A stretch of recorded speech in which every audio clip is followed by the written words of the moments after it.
ओम शांति। आज 22 अक्टूबर 2024 के महावाक्यों के मनन चिंतन में सबसे पहले प्यारे मीठे बाप दादा ने कहा कि मीठे बच्चे, बाप जो तुम्हें नॉलेज पढ़ाते हैं इसमें रिद्धि सिद्धि की बात नहीं, यानी जादू टोना। रिद्धि सिद्धि बोलते हैं बाबा इसको, क्योंकि पढ़ाई में तो जैसे हम स्कूल में पढ़ाई पढ़ते थे ऐसे ही हमें पढ़ाई पढ़नी है। इसमें कुछ जादूगरी नहीं होने वाली है। जादूगरी यही है कि इस पढ़ाई से हम मनुष्य से देवता बन जाएंगे। निश्चित है, बनेंगे ही बनेंगे। इस पढ़ाई से हमको स्वर्ग मिलेगा ही मिलेगा।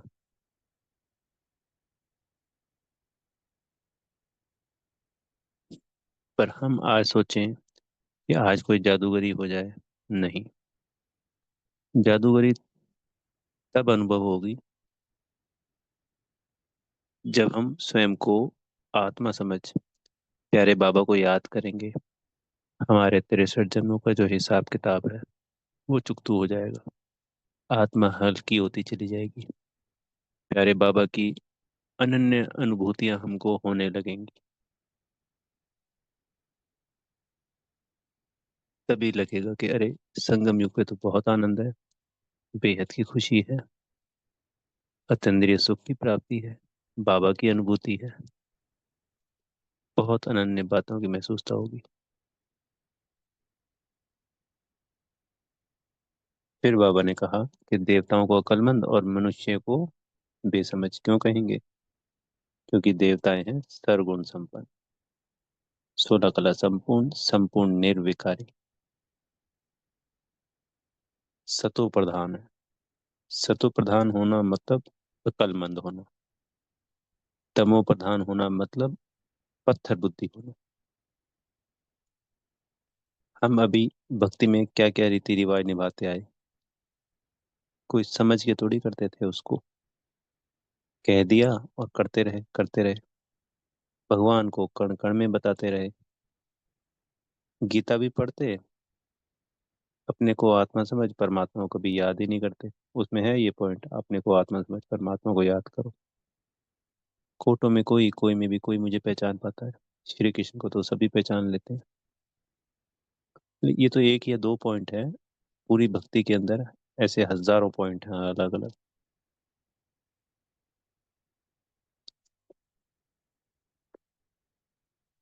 जिसमें भ्रांतियां हैं, अनेकों अनेक भ्रांतियां हैं। चाहे अपने जीवन जीने की कला है, साधारण जीवन है, वो भी कहाँ हम सुख से जी पाते हैं। और देवी देवता तो सदा ही सुखी होते हैं, संपूर्ण सतो प्रधान, क्योंकि उनकी पूरी बैटरी चार्ज है। जब बैटरी चार्ज होती है तो ताकत भरपूर होती है। तो बाबा ने आज कहा कि देवी देवता शक्तिशाली है, ताकतवर है। तो ताकतवर बाहुबल की बात नहीं करी बाबा ने। बाबा ने कहा कि सतो प्रधान बनते हो बाबा की याद से। तो वो जो सर्वशक्तिवान है, ऑलमाइटी अथॉरिटी है, उनसे हमें सर्व शक्तियां प्राप्त होती है। तो हमको विश्व की राजाई मिलती है सतो प्रधान बनने पर, संपूर्ण सतो प्रधान बनने पर। जैसे बाबा ने कल की मुरली में और रोज की मुरली में याद की यात्रा पे कहा ना कि पावन तो सिर्फ याद की यात्रा से बना जा सकता है,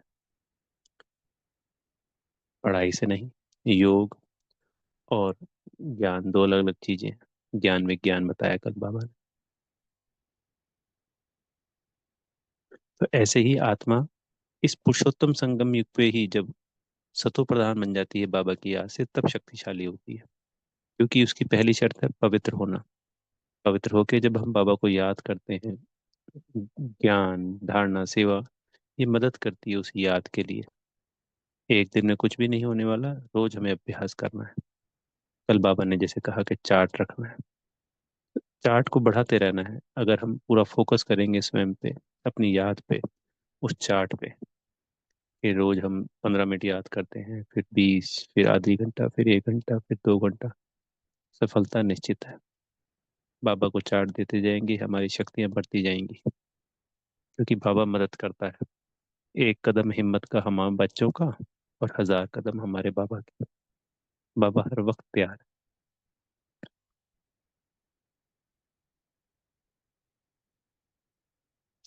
तो देवी देवता ही अक्लमंद है, और देवी देवता ही शक्तिशाली है या ताकतवर है, क्योंकि सतो प्रधान है।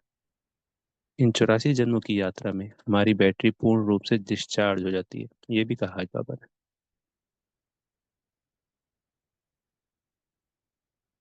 तो जब बैटरी डिस्चार्ज हो जाती है तो वहां तो बैटरी बदलनी पड़ती है, यहाँ पे बैटरी बदली नहीं जाती है। इसी आत्मा रूपी बैटरी को उस परमात्मा रूपी परमात्मा से शक्तियां प्राप्त करके फिर से इस बैटरी को संपूर्ण चार्ज किया जाता है। और चार्ज करने का तरीका एक ही है, याद। पढ़ाई से चार्ज नहीं होती। प्राप्तियां हैं, अनंत प्राप्ति है, धारणाओं की भी, सेवाओं की, क्योंकि बाबा हर चीज का हमें पदम गुना दे रहा है।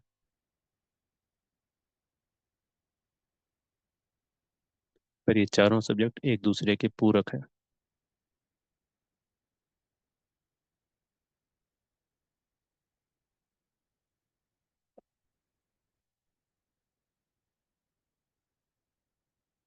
बाबा ने इसको समझाया पढ़ाई के लिए कि ये एक यूनिवर्सिटी है, वहाँ पे भी पद मिलता है, डॉक्टर, इंजीनियर, बैरिस्टर बनते हैं। यहाँ पे भी इस पढ़ाई से हमको पद प्राप्त होता है।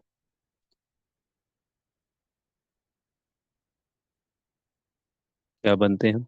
लक्ष्मी नारायण। इससे ऊंचा पद संसार में कोई है ही नहीं। आईएएस अफसर बन गया, प्रधानमंत्री बन गया, राष्ट्रपति बन गया। पढ़ाई से नहीं बनते प्रधानमंत्री और राष्ट्रपति, पर पूरे विश्व का राजा और रानी बनना, महाराजा महारानी बनना, इससे ऊपर तो कुछ भी नहीं है। वो भी संपूर्ण सतो प्रधान, प्रकृति सतो प्रधान। बाबा ने संडे की मुरली में बताया था ना, कि जो आपकी प्राप्ति हैं उसके आगे सब कुछ, कुछ भी नहीं है संसार में। प्रकृति सतो प्रधान, आत्मा सतो प्रधान, शरीर सतो प्रधान, संपूर्ण सुख, दुख शब्द भी नहीं। तो इस पढ़ाई से ये प्राप्ति होती है। बाबा ने कहा कि 84 जन्मों का इस चक्र को, नाटक को याद करना है। सुदर्शन चक्र घुमाने से बाबा हर दूसरे दिन लगभग सुदर्शन चक्र की बात कर देते, किसी न किसी रूप में।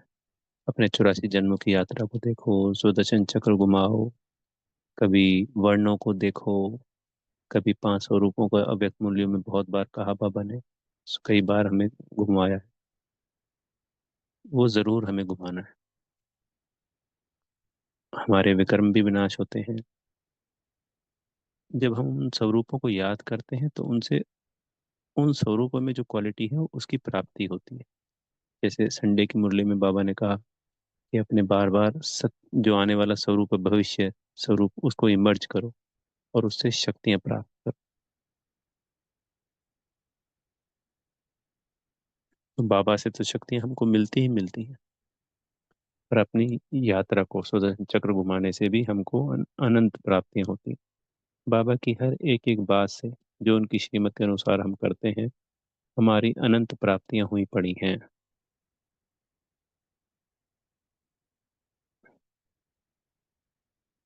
फिर बाबा ने क्लियर किया आज कि बहुत सारी आत्माएं जो इस संसार में मेरी धनी है, तो वो इसी को स्वर्ग मान बैठती हैं, जबकि ये स्वर्ग है ही नहीं, ये तो है ही नर्क।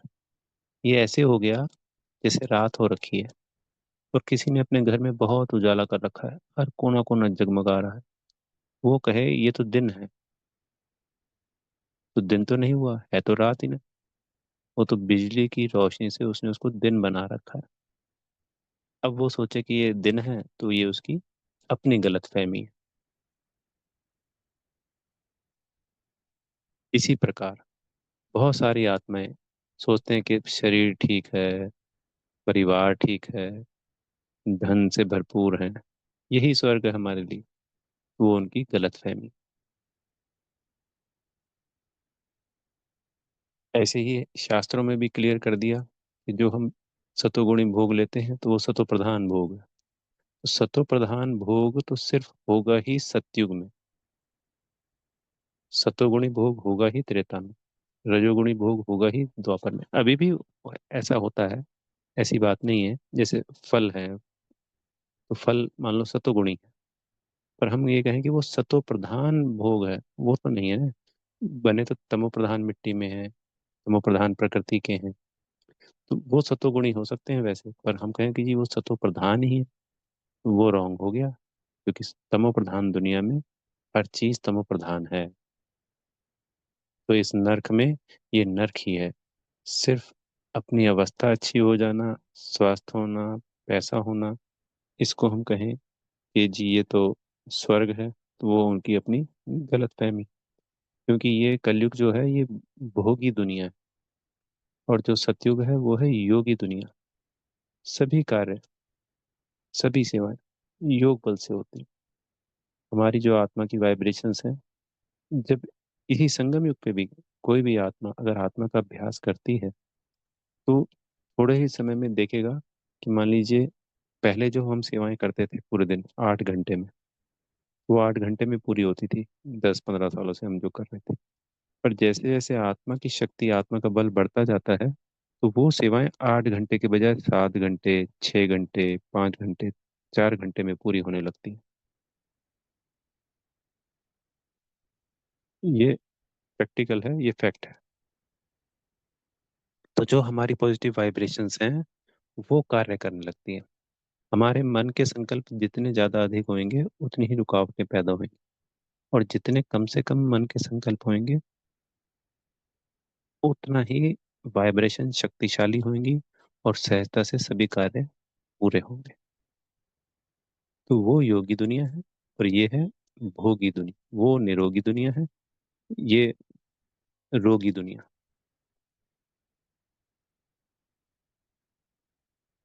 यहाँ सिर्फ भोग विलास है, विकार है, और वहाँ सिर्फ संपूर्ण पावनता, संपूर्ण सतो प्रधान।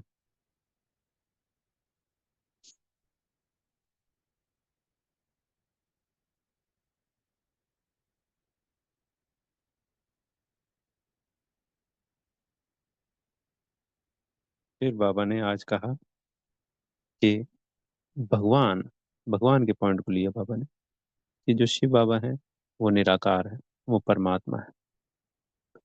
उनका अपना मनुष्य शरीर नहीं। तो जैसे तुम यहाँ शरीर के द्वारा पार्ट बजाती हो, मैं भी पार्ट बजाने आता हूँ। पर किसी भी मनुष्य को, शरीरधारी को भगवान नहीं कहा जा सकता। यहाँ आज की दुनिया में अनेकों लोगों को, अनेकों व्यक्तियों को, हमने तो देवी देवताओं को भी भगवान माना है, पर आज भी गुरुओं को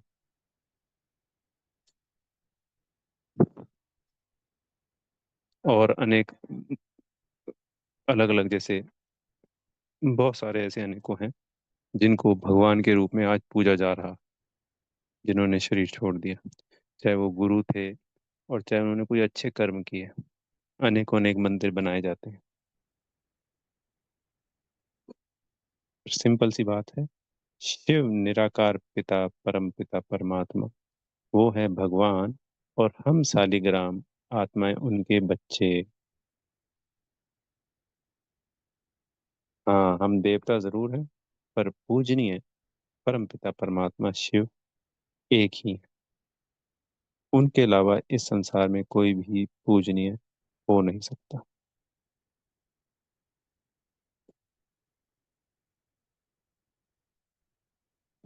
तो आज हमें, एक तो कल से सबने चार्ट रखना शुरू किया होगा, नहीं रखना शुरू किया तो चार्ट रखना शुरू करें, बहुत मदद मिलती है।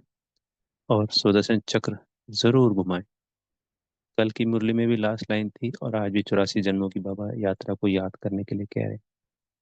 उसमें अनेकों तरीके हैं, जैसे 500 रूपों को याद करना, अपने वर्णों को याद करना, जैसे अपने वंश को, जैसे हम सो सूर्यवंशी, हम सो चंद्रवंशी, हम सो वैश्यवंशी, हम सो शूद्रवंशी, हम सो ब्राह्मणवंशी।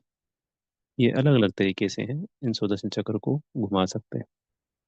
एक हो गया पूरा लंबा उसको वो करना कि मैं परम धाम में रहती है आत्मा, आत्मा के गुणों को, शक्तियों को याद करना, फिर सत्युग को याद करना, सबको सतो प्रधान है, बड़ा लंबा। फिर पूजनीय स्वरूप में ऐसे ऐसे पूजा होती है, ऐसे ऐसे भक्तों की इच्छाएं पूरी होती हैं।